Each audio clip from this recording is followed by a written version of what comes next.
Everyone. My name is April. I'm Danette from the Navajo Nation, and I'm a program manager at Native Governance Center. I'm calling in today from the beautiful homelands of the Tohono O'odham and Pasquayaqui Nations. On behalf of NGC, I want to thank you all for joining us today. Native Governance Center is a Native-led nonprofit that supports Native nations in strengthening their governance systems and capacity to use their sovereignty. We encourage you to learn more about our programming by visiting our website, nativegov.org, or by following us on social media at nativegov. Today's virtual event, Sovereignty and Outdoor Spaces, will demonstrate how Native nations are using their sovereignty to reclaim and reimagine outdoor recreation and tourism. We're excited to cover Indigenous-designed outdoor recreation efforts, as well as what non-Indigenous folks can do to support these efforts and recreate responsibly. This topic resonates with me personally because I believe that nature and the outdoors is always good medicine and is very connected to Indigenous identity and cultural practices. I don't know about you, but I'm really excited for today's panel. A few housekeeping items. I'd like to remind all of you to submit questions for our Q&A portion by using the Q&A box on Zoom or the comment section on Facebook. We'll transition to Q&A at around 12:45 p.m. Central Time. This event is being closed captioned. You can turn on closed captioning if desired using the button at the bottom of your Zoom screen. Finally, I'd like to give a shout out to our sponsors. Thank you to REI and Bremer Bank for helping making this event possible. Shout out to Anderson Realty, a boutique real estate brokerage with a 60-year tradition that's simple: work hard and put people first. We're grateful to CLA, which exists to create opportunities for their clients, their people, and their communities through their industry-focused advisory, outsourcing, audit, and tax services. And thank you to API Group, a market-leading business services provider of safety, specialty, and industrial service for supporting our full event series as well. We're not quite done yet with sponsors, just a few more to go. We're proud to partner with Carleton College, whose curriculum challenges a diverse student body to learn broadly and think deeply while fostering a culture of curiosity and collaboration. Thank you to Steiger Vitelli and Associates, consultants for mission-driven folks, offering coaching to build sustainable resources, trusted systems, and just practices. And finally, we're grateful to the Bell Museum for their support. The Bell Museum is Minnesota's official natural history museum and planetarium that has served as a gateway to U of M research and discovery for 150 years. We're going to start today's event with a short presentation on why we selected this topic, and then we'll follow up with a panel discussion. So why did we want to host this topic of behind sovereignty and outdoor spaces? So we decided to host this event particularly for several reasons. So there's been an interest in outdoor recreation surge during the COVID-19 pandemic. So this topic is timely and relevant. Many national parks saw a record number of visitors throughout the COVID-19 pandemic, and a study conducted by Penn State University concluded that the number of adults engaging in outdoor recreation on at least a monthly basis has increased by 20% since the start of the pandemic. Outdoor recreation spaces have historically been and continue to be dominated by whiteness. The outdoor recreation gap stems from colonization and systemic racism. The mainstream environmental movement is also rooted in colonization and racism. We don't have a ton of time today, but to keep things brief, many early conservationists were downright awful humans. And even today, many large, well-funded environmental organizations are largely white-led and haven't done the best job of centering Indigenous voices or environmental justice. Finally, all of our modern-day public lands are stolen Indigenous lands. Let that sink in. How often do we consider this when we visit a national park? The United States government hasn't lived up to its treaty obligations to care for these lands, and Native people's contributions to conservation and land stewardship have largely gone unrecognized. Back to why we're hosting this event. Many Indigenous people are working to change the situation. It's important to raise awareness about the current reality so that change can continue to happen. Native nations are using their sovereignty to reclaim and reimagine outdoor recreation and tourism. There are so many cool examples out there. We hope this event will inspire you to seek out Native-owned options when selecting a wilderness guide, choosing an outfitter, etc. And ultimately, we hope this event will encourage you to advocate for Native nation sovereignty whenever you get the opportunity. And sadly, there are many well-documented cases of outdoor recreators disrespecting sacred sites and peaks. We're also hosting this event because the desecration of sacred sites by outdoor recreators needs to stop. Here are just a few examples. There are many instances of climbers installing bolt anchors on Indigenous cultural sites and thieves stealing old growth trees from national parks.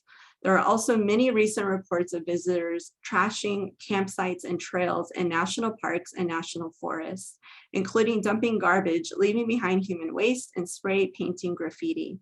With this being said, there are also many recreators who want to do the right thing and are curious about best practices for respecting Native people and Native nations. We have a hunch that many of you in our audience today are those people, and we're excited to have you here with us. So what are some benefits to outdoor recreation? Outdoor recreation has mental, spiritual, emotional, and physical benefits. In addition, it's specifically important for Indigenous people because it can help us reconnect to our homelands and nature. For Indigenous people, connecting with nature is part of our health and identity. It's who we are, and it's part of our livelihood. On top of this, outdoor recreation presents a huge opportunity for economic development, especially for rural communities. For example, rural outdoor recreation economies have been shown to fuel wage and population growth. Raising the profile of Native-led outdoor recreation efforts can help increase outdoor recreation field economic development for Native nations who choose to pursue that path. So thank you so much for allowing me to share a bit about why we decided to host this event. So it's now my great honor to introduce our moderator for today's panel. Let's all welcome our host, Dr. Lydia Jennings. Dr. Jennings will kick off our panel discussion, and I'll leave it to her to tell you a little more about herself. Take it away, Dr. Jennings. Hi, everyone. Lydia. I'm Lydia. I'm a citizen of the Pascua Yaqui tribe, and so in my language, I said I come with blessings.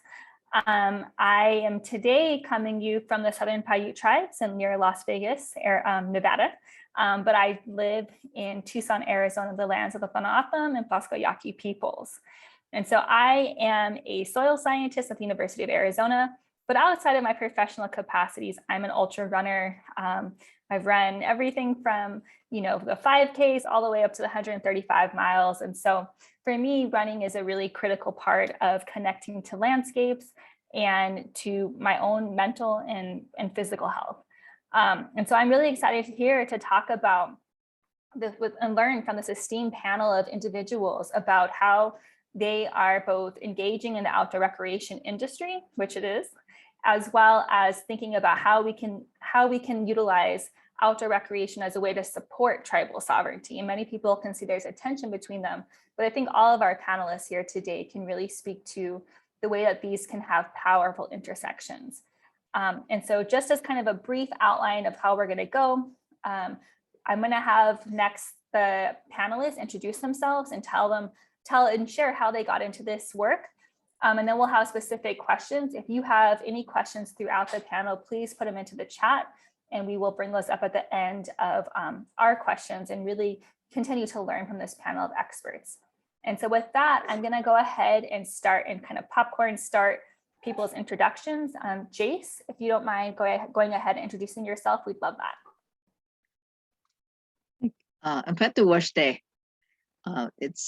I'm happy to be here on Mitakiapi, Jace DeCory, Imachiapi, Lo, Lakota Mie from the Oceti the people of the Black Hills. I live in the Black Hills. I live in Spearfish, South Dakota, the Hesapa, the Pahasapa. And I'm a retired professor emeritus from Black Hills State University, and I'm happy to be here. Thank you.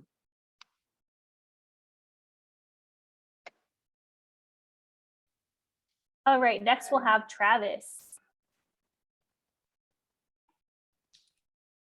Bonjour, Travis Indigenous, Makwa Indudam, Kichi Onikaming Indun Java. Hi, everyone. My name's Travis. I am Bear Clan, and I come from Grand Portage. I am the park manager at Grand Portage State Park at the very northeast tip of Minnesota, and I've been at the park for 18 years now.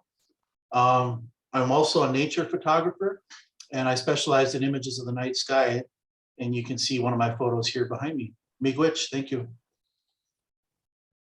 Great, and now we'll go ahead and have April introduce herself. Bonjour, my name is April McCormick.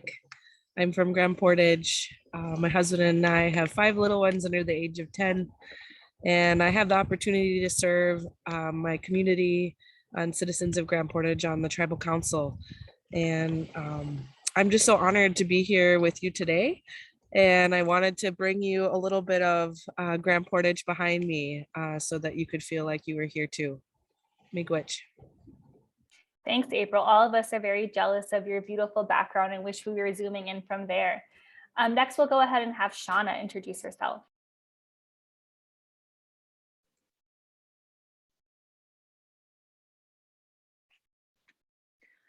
Bonjour, Nijik Gikana Maganidok, Shauna and Indigenous Jaganashimong, Edashkijekwe Nindigo Jibwemong, Makwanindo Dame, Adawa Zaga Iganin, Ijinikate Ishkonigan Wanjabayan. Hello, everyone. My name is Shauna Coons. I am also Bear Clan, so hello, Travis. I'm from Lakudere, which is a tribe in Hayward, Wisconsin area. I'm coming to you today from a suburb of north of St. Paul in Minnesota. I am on the Dakota Ojibwe lands right now, kind of on the border. At different times, those communities were accessing and utilizing these spaces. I'm an attorney. I own and operate Quay Law Firm, and I focus in federal Indian law and more specifically in tribal real estate. I have an interest in that area because I think it's a really great way for tribes to assert their sovereignty and their tribal governance, and there's a lot of opportunity there for tribes. I'm also a runner. I've been a runner for over 30 years and have done everything from 5Ks to marathons, and back 30 years ago when I was a little one, ran a lot of different sprint events and track. So I'm very excited to be here today and looking forward to this conversation. Miigwech. Yes, and great point. Both Shauna and I are involved with the New Earth Running, which has been posted in the comments if you want to learn more. Shauna's on the board. I'm actually on the team, which is a group that really fights to utilizes our passion for running to also support land back efforts. Last but not least, actually, that is our panel. So I'm going to go ahead and jump right into our questions, and we'll start with Jace. Can you tell us a bit about Bear Butte, what it is, why it should be protected, and what is happening there right now? Right. Well, I'm going to show a photograph of Bear Butte. I hope some people do not know where this is located. It is indeed a beautiful site, and I first of all want to acknowledge that this is on treaty land, Fort Laramie Treaty of 1868, that this is our Lakota lands, and that this is traditional ancestral homelands of the Oceti-Sakowin, the Lakota, Dakota, and Nakota people. And we have a special and sacred connection to this region, the Black Hills, and we give thanks, and I give thanks for the opportunity to be able to live and work on these traditional homelands. Bear Butte is a very special place to us as Lakota people. It is mainly a sacred site. It's a prayer site, and it's a site that has been used for thousands of years by many different nations, and they use it primarily as a fasting site. Hamblechiapi is our word for crying for a vision, or a vision quest site. And it is also a prayer site. I'll just give another example of another tribe. The Northern Cheyenne people also have a very strong connection to Bear Butte, because their covenants, or sacred covenants, or laws were received from sweet medicine at this site. And personally, my connection to Bear Butte is very, like I said, we're close. My family is very close to this site. My husband fasted there for many years under the tutelage, under the mentorship of a man named Frank Foolscrow. Grandpa Foolscrow was a medicine man and a holy man. He was a Oglala Lakota and was raised by Cheyenne people as well. Foolscrow was a man who received many visions at this sacred site, and which have helped and continued on even to this day. Our family has put up a bust to honor him at near the education center at Bear Butte, and it has a nice plaque on it. And this bust was made to honor not only Grandpa Foolscrow, but to recognize all the importance of Native nations associated with this site. When they see Grandpa's bust, they see the offerings on it, and they see the connection that we as Lakota people have had to this site for thousands of years. It is an extinct volcano. It's a laccolith. It has been estimated to be 65 million years old. There is a lake that is below, not too far from this Bear Butte, and it has a national wildlife refuge on that lake. It was established in 1935. And so my family also fishes there at this lake, but right now it has a lot of bullheads in it. So any of you that are fishermen, fisherwomen, know that bullheads are very assertive. And so we have to try to get some other fish in there. I think that's one of our goals. In 1961, the Bovee family sold Bear Butte to the state of South Dakota. And in 1965, it officially opened as a Bear Butte State Park. It's on the National Register of Historic Places. In 1973, it was placed there. And in 1981, it's a National Historic Landmark with the National Park System. But mainly, my connection and Lakota connection is that in 1868, the Fort Laramie Treaty acknowledged that this was Lakota land and included the western half of South Dakota and the lands in the Black Hills. The Lakota people have made pilgrimages to Bear Butte again for many, many years. In 1857 was the last great big gathering of the Oteti-Shakoni Council. They met at Bear Butte, and they are supposed to meet every 7 years at Bear Butte to talk about issues that affect the Lakota Nation. Throughout the years, I know we can talk about a lot of the negative things that have happened, but one of the main things that we've had to deal with as Lakota people and other tribal people that are trying to fast and pray there, bars and adult entertainment venues on or near the site, around the site, have involved a lot of alcohol use. And we've given testimony to the Meade County commissioners, which Bear Butte is located in Meade County, and to stop their or to deny their alcohol or malt liquor licenses.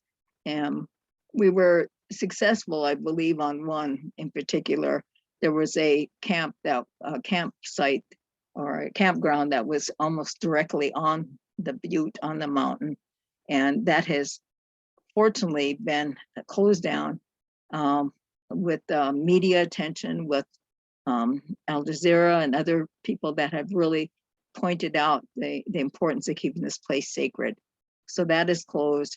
But there are still campgrounds around the area. So we still continue to educate folks on this issue. In 2006, there was a big spiritual encampment that included a number of elders from not only Lakota Nation, but other nations. And then we had prayer walks, and our mantra was sacred land worth the fight.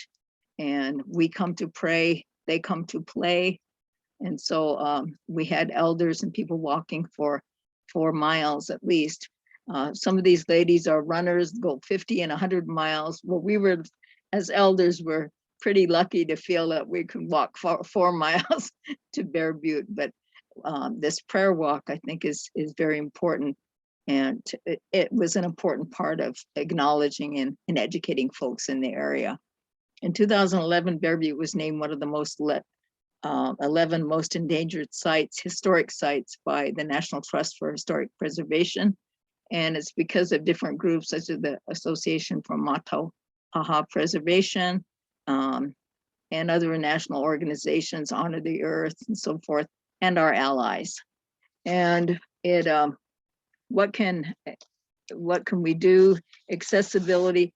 I think we're going to talk about some of the other positive things that can be done, but one of the things that we did at Bear Butte is a colleague and I had we brought a group of middle school students from the Pine Ridge Reservation from Red Shirt several summers ago to come and visit Bear Butte and also Matotipila Bear Lodge in Wyoming. And it was interesting because these young people that should have access and should know about these sacred sites, of the group of about 25 to 30 students, perhaps only 2 of those students had ever been to these sites. And so I think that as allies and as those who love the outdoors and who love that connection that we as Native people have to the outdoors, that natural connection, we need to encourage our young people to be more connected to these sacred places and to the outdoors, get them away from all of the technology that is inside, and help them to see and see the plants and walk among the stones and tell the stories that our people have been here for thousands and thousands of years, and to continue that connection with those sacred places. That's probably one of the things that I wanted to make sure I said, that our youth are what are important here, our wakaija, our sacred beings, our youth, our children. So thank you for letting me say a few words about Bear Butte. Thank you, Jace. And I think one of the parts that really resonated with me, what you were talking about, is that they came to play, we came to pray, right? And often I think in the outdoor industry, we hear people referring to these sacred landscapes as playgrounds, when we know through our traditional knowledges and long enduring relationships with these landscapes that to many people they might be a playground, but to us they're a classroom, a church, a pharmacy, a food pantry. There's such a deeper relationship with these places. And so that summary of "you came to play, we came to pray," I think really summarizes it so beautifully. And the really vital role that education and protecting and stewarding these places for next generation so that they can rebuild those relationships that colonization may have disturbed is such a vital piece of that. And with that piece and thinking about education, I really want to pivot over to April and Travis, who have been working deeply on these tribal state partnerships with the Grand Portage State Park. And so I'm hoping Travis and April, you might be able to speak to that, and particularly around the educational content that's been created in this partnership. Yeah, for sure. We'll start with just how the park got created. So of course, this park is unique in that it is the only state park in Minnesota that is on tribal land, which makes it then the only state park not owned by the state, located on the ancestral lands of the Grand Portage Band of Ojibwe. Access to the area that is now the park was lost due to complex history rooted in the Nelson Act of 1889. But in the mid-1980s, the private individual who owned the land sold some of the property and then donated the balance to the Minnesota Parks and Trails Council. And then discussions between the Grand Portage Band and the Minnesota Department of Natural Resources led to plans for the future of the area, which then resulted in a proposal to the Minnesota legislature that the land be set aside as a state park. And after park status and funding was established by the legislature, the Parks and Trails Council sold the combined property to the Minnesota DNR for use as a state park. And the DNR then proceeded to return the land to the Grand Portage Band by deeding the property to the Bureau of Indian Affairs to be held in trust for the band. And the band then in turn leases the land back to the DNR for use as a state park. And this process made Grand Portage the first and only state park not owned by the state of Minnesota. And at that time, in the late 80s, early 90s, the only state park in the nation to be jointly managed by the state and the tribal government. And then in 2010, a new visitor center was built, which would serve also the roles of a Class 1 highway rest area and Explore Minnesota Welcome Center. So park operations were then expanded with 2 additional state agency partnership agreements, one with Explore Minnesota Tourism to provide travel information services, and one with the Department of Transportation to provide custodial and maintenance services for the rest area. And I guess lastly, regarding that, in terms of hiring in cooperation with the state and the band, a quote unquote Grand Portage class option was developed.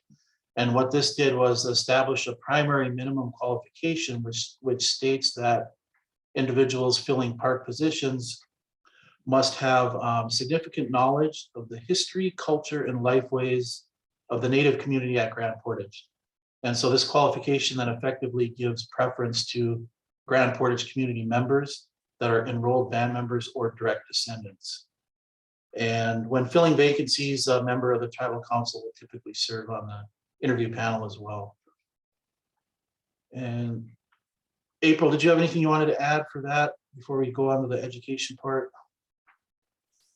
Sure. I just wanted to say that when we think about that, the connection with tribal sovereignty and the historical relationship of the loss of land and reestablishing our land base, this really is a really strong model for that effort. And there were many leaders and staff that worked on this process long before I came into this position. And so I just feel like it's a really great opportunity for us to represent that, our land base is almost 97% held within the tribe. And it's because of the dedication and the perseverance of past leadership. And so Travis and I, he as the state park director and myself as a council member, we've inherited this great working relationship and co-management model that really respects tribal sovereignty and tribal leadership. And I think that we talked about how could we illustrate this to this audience of just how well we work together. And I was thinking, there isn't that tension and that conflict that you mentioned earlier in the PowerPoint presentation. And so it is possible to have this type of working relationship together between a tribe and the state as it operates the state park there. And so, we really feel that we become a model in a way, and that it really represents this beautiful place that we call home and allows tourists and visitors and our own community to interact with a place that's very important to us. I love too this piece of ensuring that the park rangers have a cultural competency and knowledge of how sacred these landscapes are. And I think it's such a beautiful process that you are able to, one, have priority for tribal members, but specifically that cultural knowledge, because that's really by teaching and by teaching the public, which we've talking so much about. Jace mentioned the importance of educating non-Native people as well as our own community members to really appreciate and steward and build that relationship with the landscape. And who better to do that than those who have the cultural knowledge and competency. And so the next question I really want to pivot towards is really thinking about the educational content that's been created by the Grand Portage Band. And how do both Native nations and the general public benefit from these types of partnerships that give Native nations the agency in telling their own story, that teach people how to relate to the landscapes and how to be better stewards into the future? Yeah, so the park's indoor and outdoor interpretive displays, they provide, I would say, an introduction to the culture and traditions of the Grand Portage Ojibwe people. And the development of those exhibits were directed by members of the Ojibwe community. And so was the overall design of the visitor center, which if you view the building from the air, which of course most people can't do, but the building from above looks like a bird, and it was designed to look like a thunderbird, and it really does represent that and carry that shape. And so those elements were all implemented by the Park Advisory Committee, which was local community members. And park visitors, whether they are the general public or members from the tribal community, benefit from what we would call a unique sense of place that is evident as soon as you leave your vehicle and walk towards the visitor center. One of the first things that people see are signs along the path depicting the primary clans of the Grand Portage Ojibwe. And the signs are bilingual with the clan names both in Ojibwe and English. And a tour through the visitor center then strengthens that sense of place theme with exhibits illustrating the Ojibwe creation and migration stories, and interpreting Ojibwe culture, not just in a historical context, but also a modern contemporary context. So the exhibits really help visitors, and the fact that, you know, we try to have tribal employees when at all possible, help understand that the people are still here, and how kind of our main theme is how seasonal rhythms are woven into the fabric of everyday life at Grand Portage. So experiencing the park gives visitors the opportunity to broaden their horizons in terms of their beliefs or preconceived notions of Indian people. Park staff here were often asked by visitors, "Are you Native?" It's also not uncommon for visitors to ask us, "Where are all the Indians?" So this provides that chance to educate visitors that, you know, the people are still here. And in a lot of ways, we live similarly to how they themselves live. And oftentimes people, they don't even realize that they're on tribal land. They assume that because it's a state park, it must be state land. So it's kind of fun to always be educating people on these things. Wow, it really speaks to the power of education, of having Native people there advocating for our own homelands and being like, I mean, you know, that the idea of all of us have dealt with that at some point of like, where are the real Indians at? You're like, we're right here. April, I just want to give you a chance. Do you have anything to add? Just building on what Travis so eloquently said, is that we're thriving and we're here today and we're present. And I shared a story with him yesterday about taking our family up over the weekend, and my first grader, she started to read the signs because they're practicing language, and we did plant identification along the trail. So we talked about spruce tips, we use them for tea. You know, we talked about the different berries that would be growing soon or which ones were flowering. So I really think that in a lot of ways, this visibility is not just for, you know, visitors, it's for our people, and it's a place that we can call home and feel safe and welcome in and represented. And for me, thinking about the next generation, that's the way we want them to feel in that space.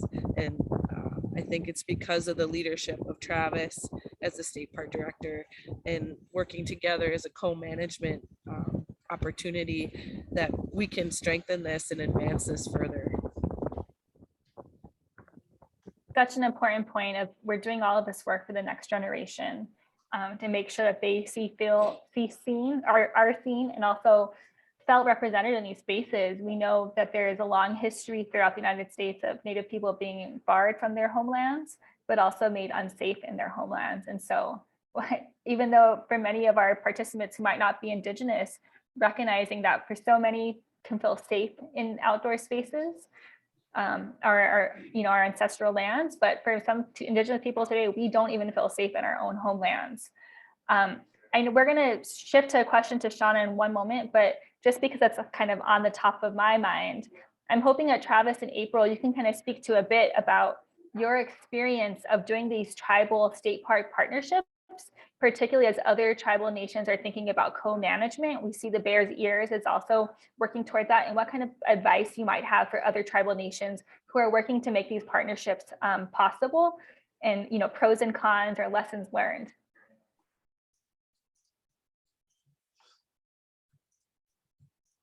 Well, as April mentioned, I think a lot of the lessons learned were by the previous generation.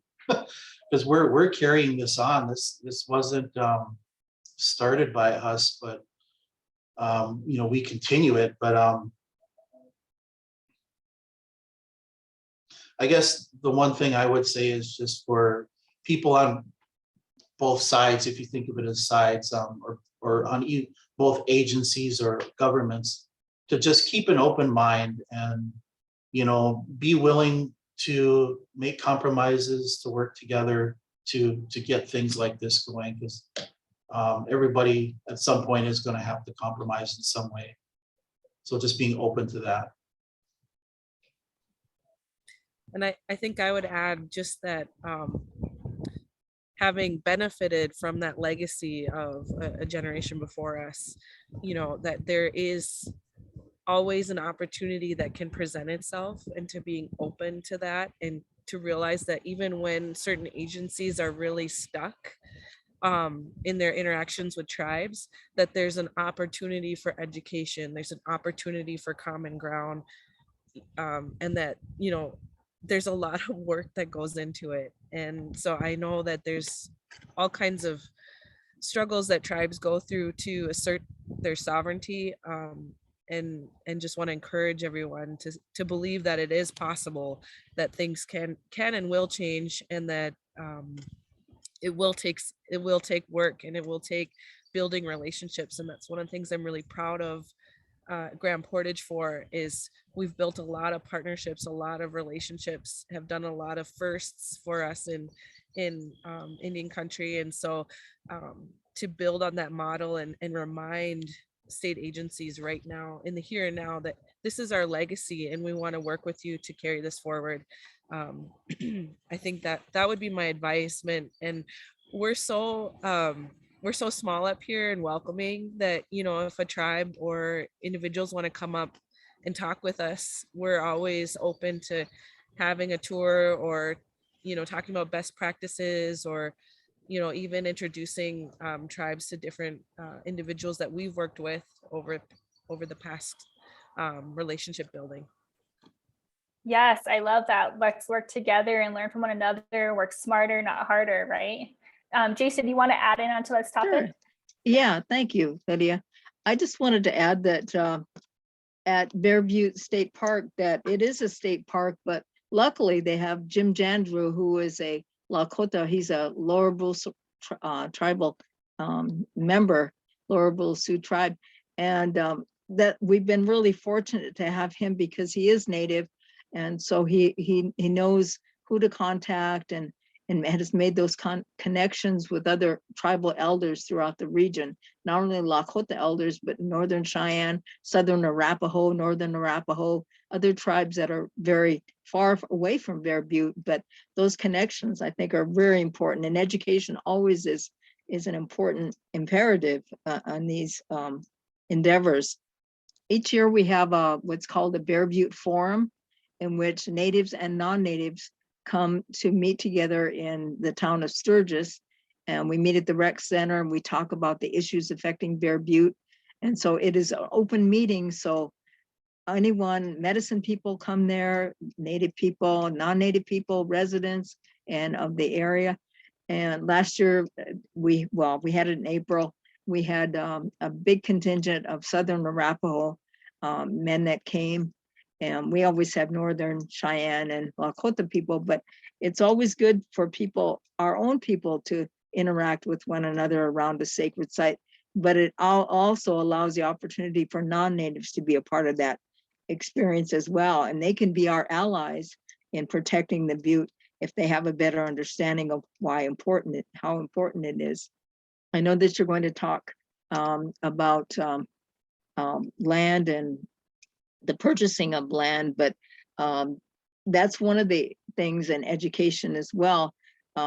Even though the Treaty of 1868, many of our elders were upset that some of our tribes were repurchasing or buying back land around the Butte. But again, that was educating elders and educating other folks. Even though that we believe that this traditionally, spiritually is our land, we needed the deeds, or we needed that paperwork to show that it is our land. So we have established a buffer zone around Bear Butte, and mainly because of tribes spending millions of dollars to pay for tribal lands, which are now tribal lands around the Butte. And so some of the tribes include the Rosebud Sioux tribe, the Northern Cheyenne, and a group of Northern Cheyenne, Southern Cheyenne, Rosebud, and Shakopee from Minnesota have purchased land, and that land that they purchased together is in trust now, is placed in trust. This is a great time to kind of transition to Shauna, Sure. who is a lawyer and is Yes. thinking a lot about land back. So Shauna, can you please Yes. tell us about the relationship between the land back movement and increasing outdoor recreation opportunities for Native people? And particularly, have you worked on any legal cases that relate to this? Yes, thank you, Dr. Jennings. And I think those pieces have come into many of the land transfers that I've been currently working on, and some that I've recently done. So this land back movement is having an impact in helping tribes assert their sovereignty and reclaim their territory. So I've seen it in small projects from tribes acquiring easements over some of their land so that they can have clear title and greater authority to manage their land, all the way to tribes acquiring more parcels to expand their tribal land base and expanding their tribal reservation boundaries. So land back can come in many different forms. And it's really great to see the tribes working on these. So not only can the amount of the transfer vary within the land back movement, but also the purposes for the land transfer can really vary. Some transfers I've seen have been really driven by the purpose of land back and trying to reacquire some of their territorial land base for recreational purposes. Other projects have been maybe driven towards housing or government spaces, but also taking into consideration how they can still be connected to some of those recreational aspects. So most recently, I worked on the Lower Sioux agency transfer, and that's one of those projects that really was a good land back transfer and really did kind of get a lot of support from the land back movement.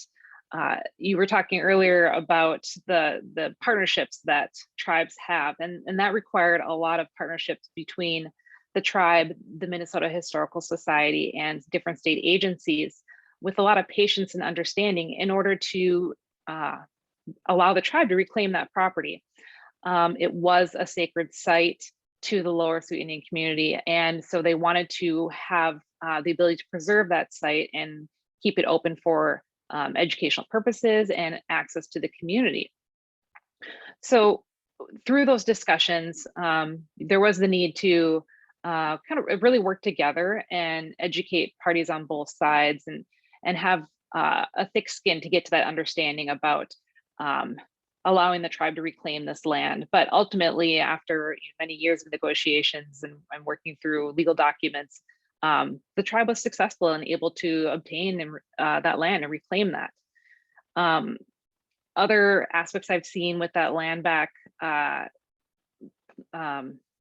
focus is my own tribe, Lakudere.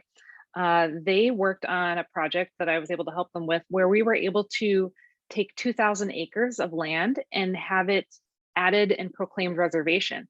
So there under that land back concept, the tribe expanded their reservation boundaries by 2,000 acres and gave them greater authority to manage their land. A lot of the parcels involved in this project were recreational natural resource parcels. And so the tribe was then able to have greater management authority over those really important spaces.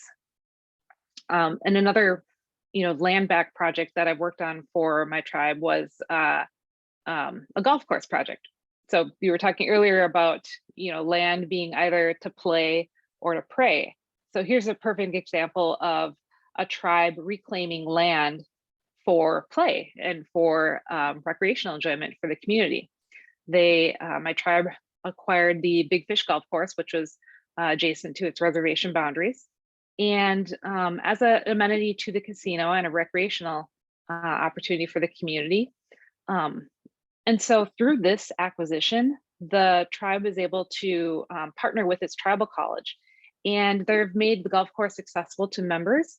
They are partnering with the tribal college and offering golf course classes and teaching students how to become better golfers, and also teaching youth about kind of the business aspect, because oftentimes you'll see in the business industry, there will be business discussions happening on the golf course. And so kind of exposing their membership to that, but providing that space for recreational areas.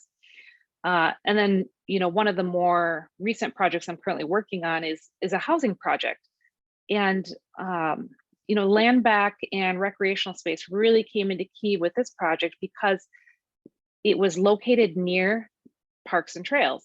And so it was very important to the tribe to have this new housing development that had good, easy access to safe trails for the membership to have those recreational opportunities.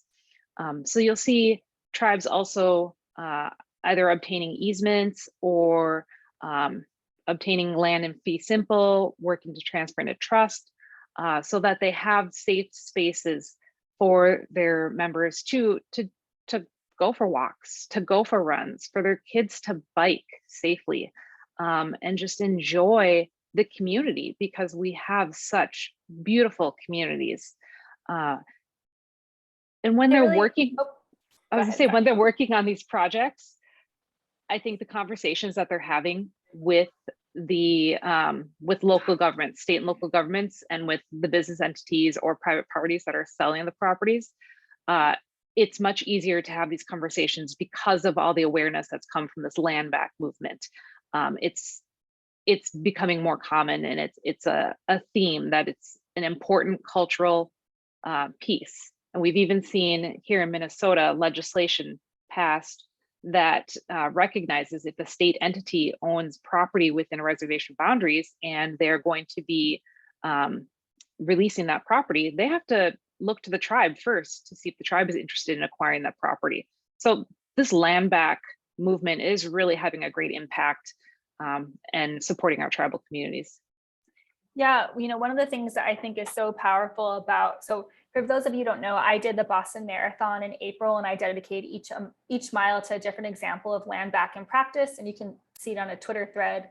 I'm at One Native Soil Nerd if you want to see it. But one of the things that I found was really powerful about going through that process and really looking at different examples was how when land was returned, it wasn't just land, it was language, it was culture, it was traditions, it was rebuilding those relationships, as Shauna is talking about, having a safe place for people to go and engage in safe nature spaces.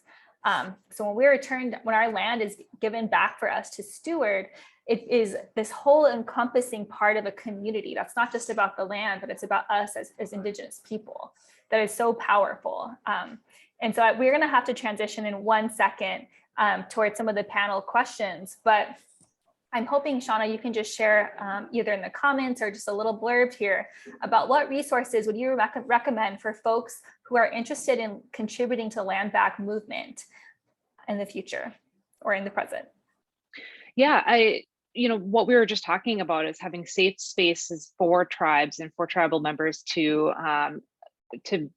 get out and participate in recreational and natural resource preservation and protection.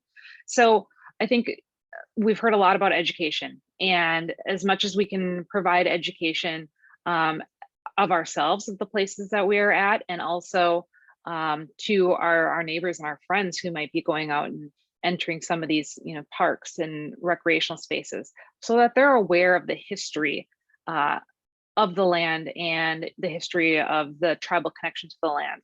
I think that's a really good way to support the land back movement, and just continuing to bring awareness and advocating, as an attorney, advocating at the political level and educating representatives as well, so that we can also work towards more legislation and support from that state and government level of tribes being able to protect and preserve their land bases. Great, thank you so much. Now I want to pivot to some of the questions that we have. There's so many great questions, and I hope we have enough time to get to them all. But one of the questions that really spoke to me is, knowing that tribal nations are experts in land management and stewardship, how receptive have states and national park services agencies been in honoring and implementing those management practices? And I'm opening up to everyone, but I imagine probably Travis has something to say about this.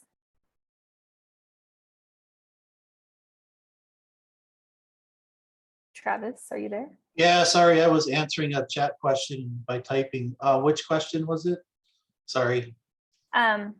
Knowing that tribal nations are experts in land management and stewardship, how receptive have state and national park service agencies been in honoring and implementing those management practices?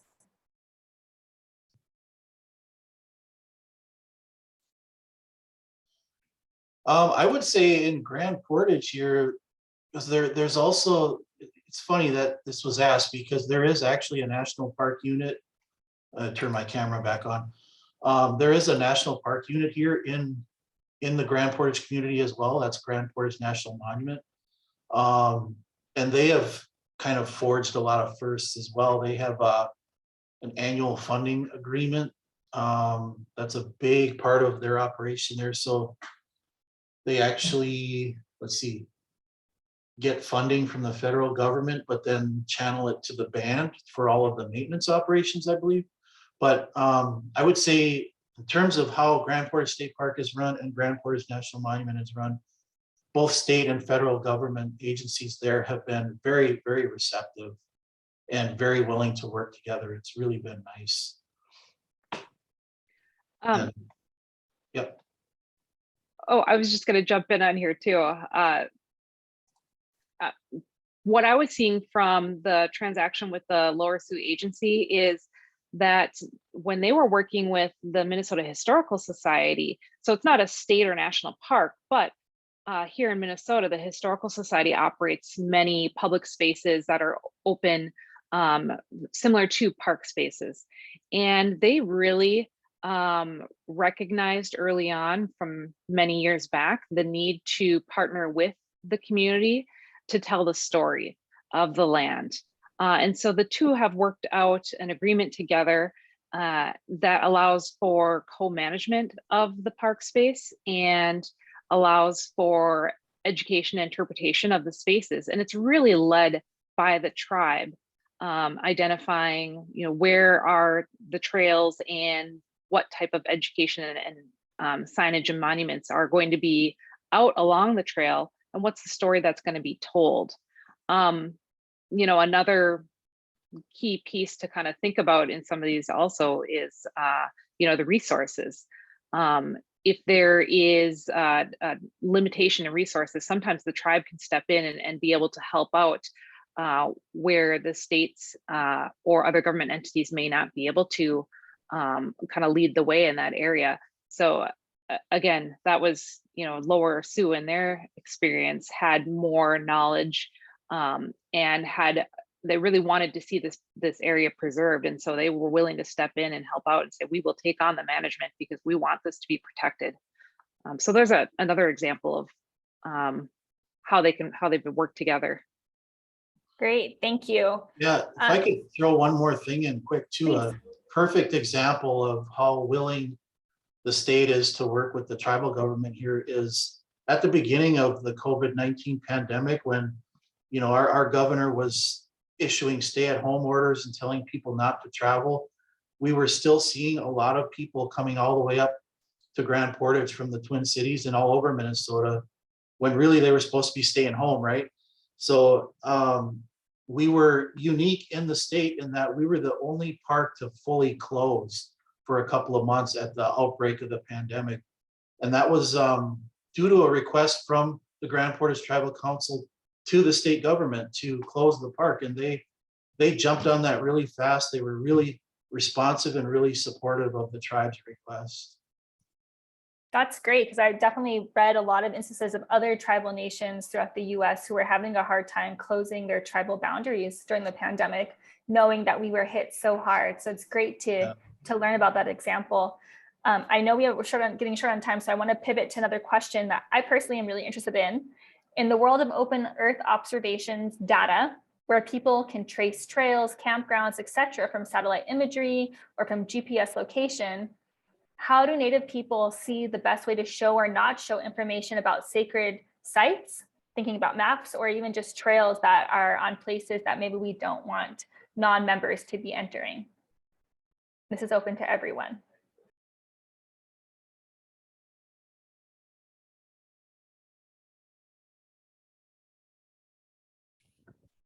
I can just jump in while people are thinking.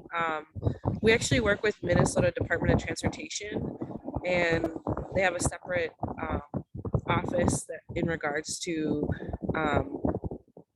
like historic sites, or perhaps it's areas where people are buried. And so they actually map these areas and keep it on a separate GIS layer that only their staff who are on a need-to-know basis can interact with that information. And so in essence, because of our government-to-government relationship, we have a state agency that's protecting our data from anyone just kind of going in and being able to access it. I think that's a really big struggle for tribes, is that because of public data and FOIA, different things, that sometimes our areas are not ours anymore because we have individuals coming intentionally to use things or take things. And so for Grand Portage expressly, we really maintain our jurisdiction strongly. And so we have a conservation officer, who is out and about asking, okay, who are you? And, are you here for what purpose? And so I think we do a good job of managing not only our areas, but also, kind of what spaces are public versus what spaces is tribal land oriented. And I think that's really the balance that this question is getting at, is sometimes people think that, oh, I can just drive up this highway and this beach is public. And so oftentimes, even here, this is my driveway, I have to turn people around and say, this is my private space here. So I think there's always that balance of guiding people who are respectful, but also guiding people who are just kind of coming in without that respect. Yeah, and I want to bring attention that I know the All Trails app, which is a hiking app, particularly caught a lot of criticism recently because they were indicating certain trails that were on the Navajo Nation were open for people to hike on that were private property or protected areas that the tribe didn't want non-tribal members to be going to. And so I think it's also an important question, as we have so many Native lawyers and environmental practitioners, but also data scientists who are thinking about how we navigate this particular space.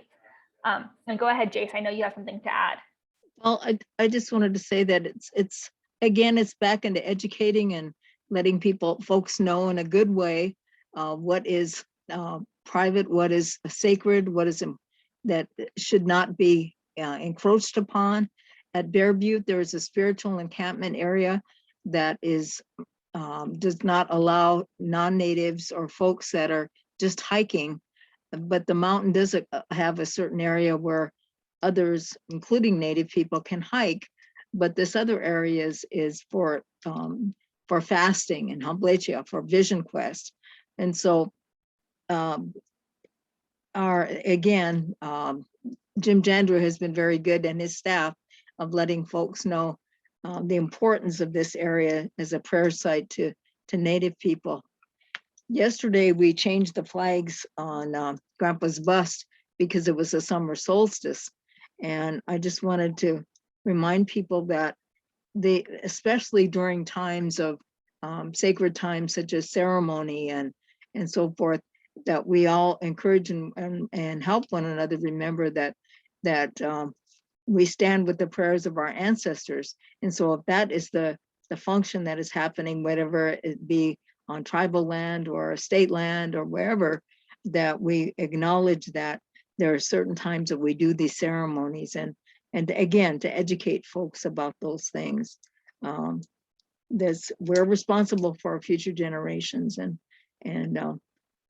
I think this is educating and doing these kinds of panels helps us to remember that.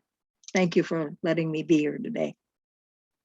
Yes, thank you. And I know that we're kind of hitting our time limit. So I just want to highlight that there is a survey to take, and also if you want to make a donation to Native Governance Center. I don't know if I should keep on answering questions because there's so many. One of the ones I'm really interested in is someone asked about if each panelist can talk about what sovereignty means to them or their community. And I really think this is a great point that often sovereignty gets oversimplified as owning or controlling private property or public property. And that's a very colonial idea of what sovereignty means, right? And so they're really curious about how our different panelists navigate this tension within their context, and what is the role that white allies can do in that work. But also, Lauren, let me know if I'm going way over time here. I'm just excited about these conversations.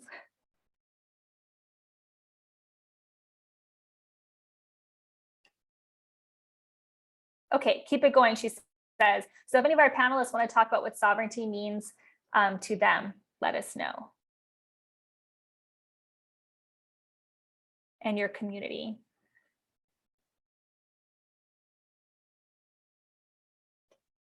Where everyone's getting shy. Well, I can talk. Oh, Shauna, here we go. That's right, our tribal lawyer. Yeah. When I think about sovereignty, I think about the tribe planning for its future and planning for its community, and really that kind of 7 generations aspect. A lot of the work I do, I always think, what is it that our parents, our grandparents, our great grandparents wanted for us to do, and how did they want us to manage our communities, and how can we do this in a way that's going to benefit our children, grandchildren, and great grandchildren? So working in a way that makes that we can bring pride to everyone in that kind of 7 generations approach.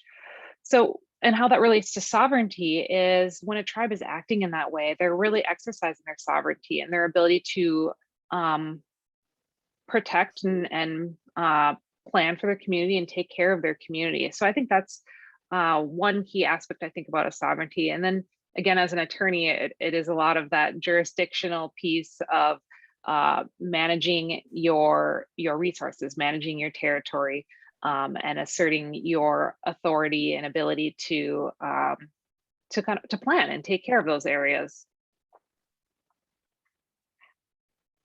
Great. Anyone else want to answer? This is going to be our last question. So we're always thinking about sovereignty in the future, right? So I think it's a good place to plant the seeds for future conversations and work that we all go home to do. Well, I agree with what Shauna shared, that, it really is our right to self-determine our future, not only for our children, but also like in the present day. When I think about the intersection of jurisdiction, and oftentimes peer council member John Moran, he'll say, April, we don't own the land. And I say, yes, I know, John, because I used to work in land management. I know we don't own the land. And he'd say, we're stewards of it. It's something that the Creator has given us to manage and to take care of and protect, and so that it will always be there for our future. And so, we're often, I think this question is really interesting because we're often stuck in the system where you either own the land or you don't own the land. And if you own it in a certain way, if you own it privately, you pay taxes. If you own it in trust with the federal government, then you're not paying those taxes. It's protected in trust, but it's titled to the, the U.S. Government for our benefit.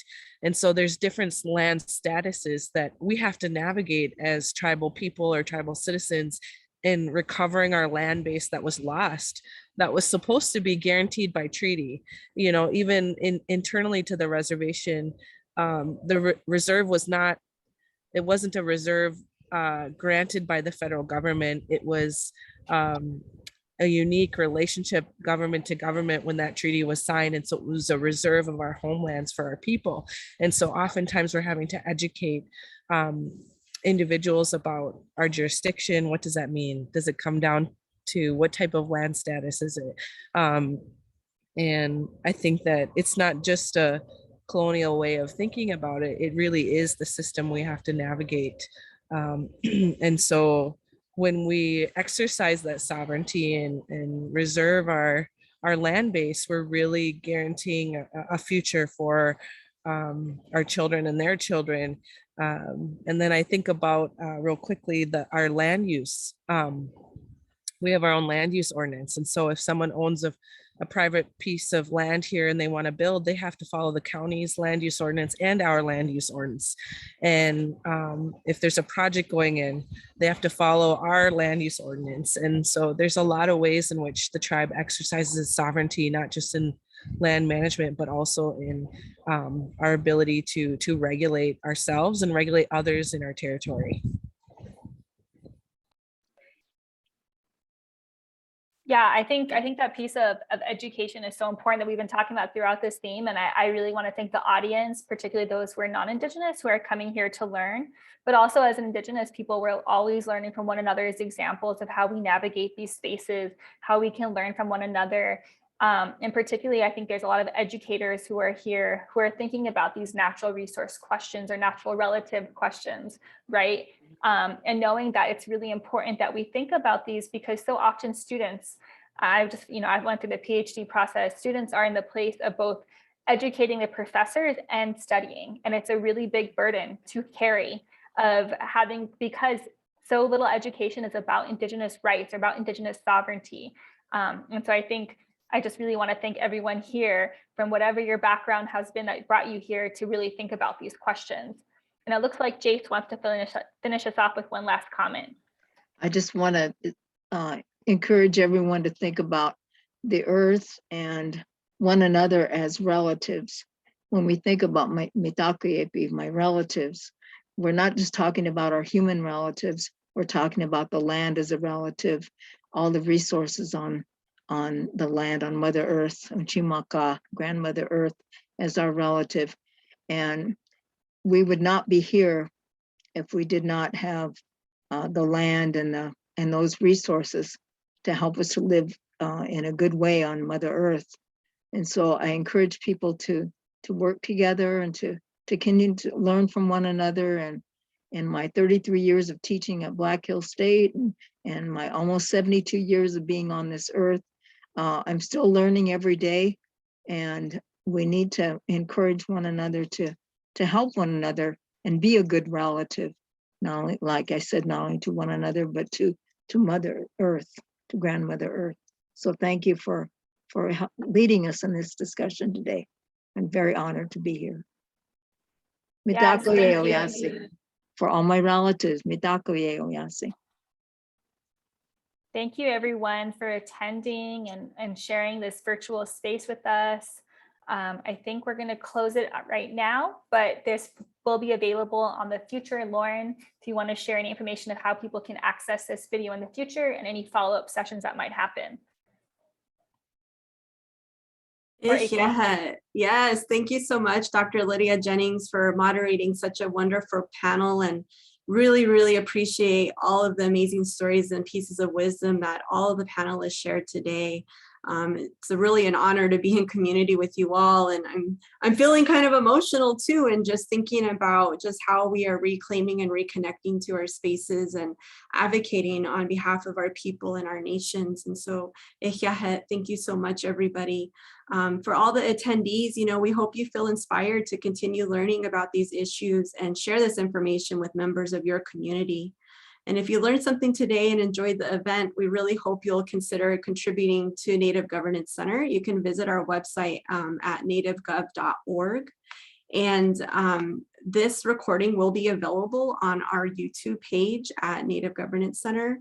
So feel free to come back to it. It's also available on our Facebook page as well. So you all have seen in the chat that there's a survey that was sent out. We always love to hear from our Zoom attendees and those who watched via Facebook about just some feedback about these events. And so please take a minute or two to complete that survey. And stay tuned for our future virtual events. We plan to offer our next event in late summer 2022. So many blessings to you all. And again, Ihiahet Nitsago for our panelists and for our moderator today. Everybody take care.